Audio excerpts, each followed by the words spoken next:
যাচ্ছে তো, এটা কি আয় না? সাবধানে যেও, টাটা। দেখেছেন জানলাগুলোতে আবার কেমন জল জল মতো পড়ে গেছে, ঠান্ডাটা আবার ভীষণ রকম বেড়েছে। ওরা বেরিয়ে গেল। সবাইকে জানাই সুপ্রভাত। আশা করি আপনারা সকলেই খুব ভালো আছেন। এখন সকাল 6টা। শ্রীহানের কাকা বেরিয়ে গেল আর ওর বাবাও দিতে যাচ্ছে।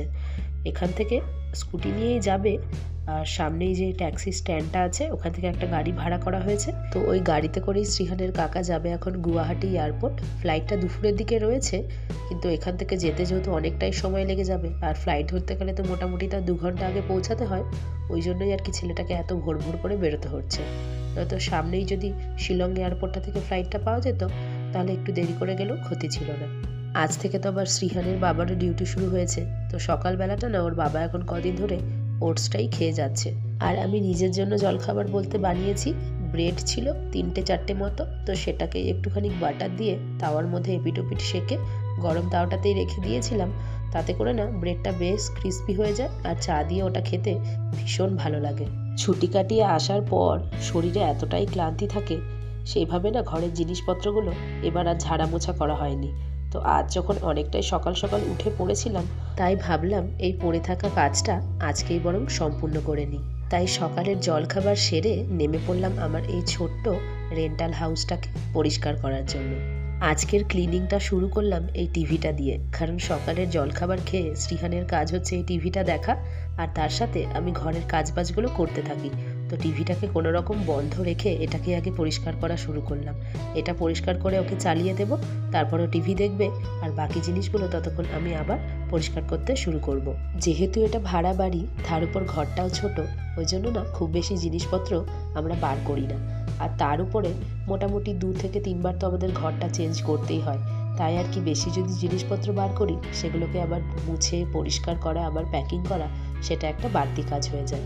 তাই নিত্য প্রয়োজনীয় জিনিসপত্র ছাড়া অতিরিক্ত জিনিসপত্র এখন বক্সের মধ্যেই পড়ে রয়েছে। আর যারা আর কি এরকম ভাড়া বাড়িতে বসবাস করেন তারা হয়তো এই ব্যাপারটা অনেকেই বুঝবেন বা জানবেন। এই ভাড়া বাড়িগুলোতে না যেখানে সেখানে, বিশেষ করে আর কি দেওয়ালগুলোতে আপনি কোথাও একটা পেরেক লাগিয়ে একটা জিনিসপত্র ঝুলাবেন বা কোথাও একটা শোপিস রাখবেন, ঘরটাকে সুন্দরভাবে সাজাবেন, এই জিনিসগুলো কিন্তু অনেক বাড়িতেই অ্যালাউ থাকে না।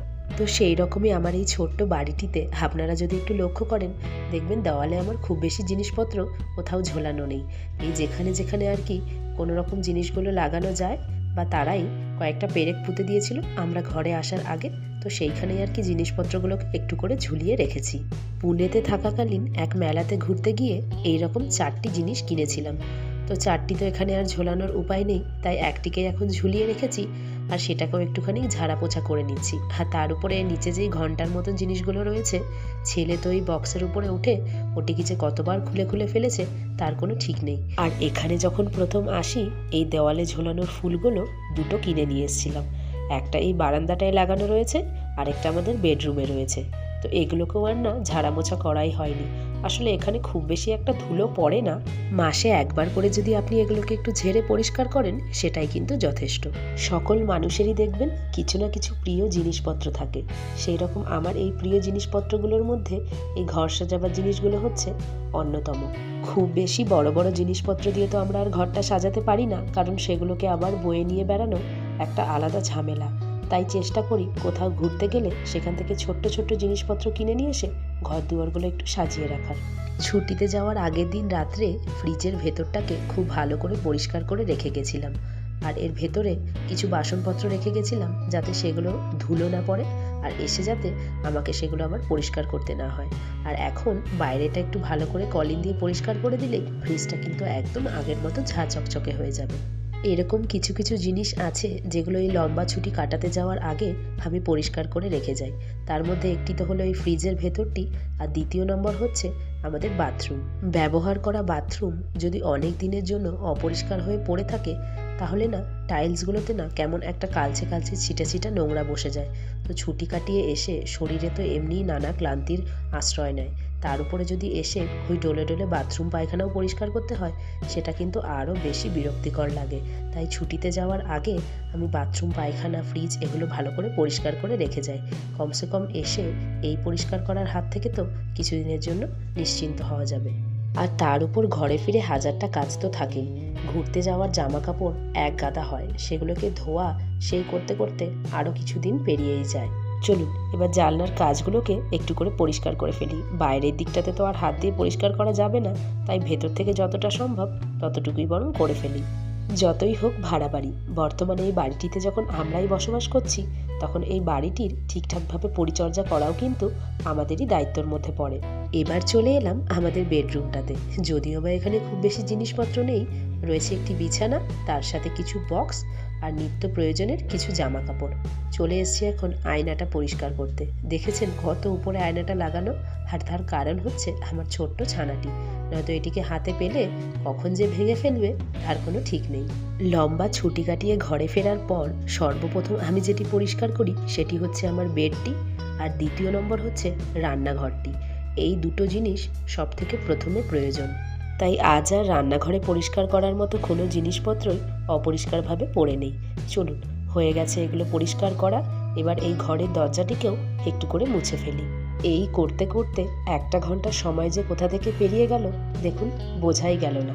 মাঝে আবার এইসব ছেড়ে গেছিলাম, কিছু জামা কাপড় ভেজানো ছিল সেগুলোকে কাচতে, তো সেগুলোকে কেচেও মেলে দিয়েছি, সেখানেও খানিকটা সময় গেছে। এবার কিন্তু এই সমস্ত সারার পর আরও তো ঘরের নানান কাজবাজ পড়েই রয়েছে। চলুন এবার ঝটপট করে হাত চালাই, হাত দেরি করলে হবে না।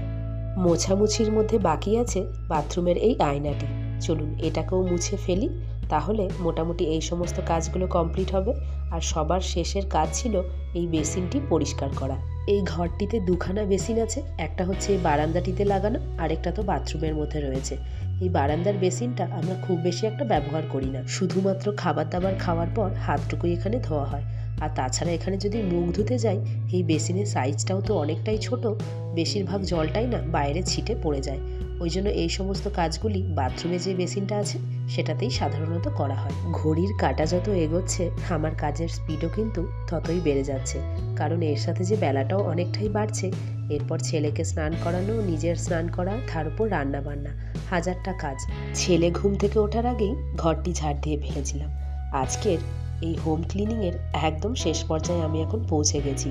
শুধুমাত্র এই ঘরটি মোছা কমপ্লিট হলেই এই কাজ আজ আমার শেষ হবে। এই ঘরটি যখনই মুছবো, ছানাটি তখনই গোটা ঘর একেবারে পাড়াতে শুরু করবে। যতই ওকে বারণ করি একদমই শুনবে না। ও ওর কাজ করে যায়, আর এইদিকে আমি আমার কাজ করতে থাকি। আমি কিভাবে আমার এই ছোট্ট ভাড়া বাড়িটিকে পরিষ্কার রাখি তার কিছু ছোট্ট ছোট্ট ক্লিপস আপনাদের সাথে আজ শেয়ার করলাম। নয়তো আমাদের মতো এরকম হাউসওয়াইফ যারা আছেন তাদেরকে তো এই একই কাজ প্রত্যেক দিনই করতে হয়। চলুন ভ্লগটাও তাহলে আজকে এখানেই শেষ করছি। ভালো লাগলে একটা করে লাইক, কমেন্ট, শেয়ার করবেন। তাহলে সকলেই ভালো থাকবেন, সুস্থ থাকবেন। খুব তাড়াতাড়ি দেখা হবে পরের আরেকটি নতুন ভ্লগে।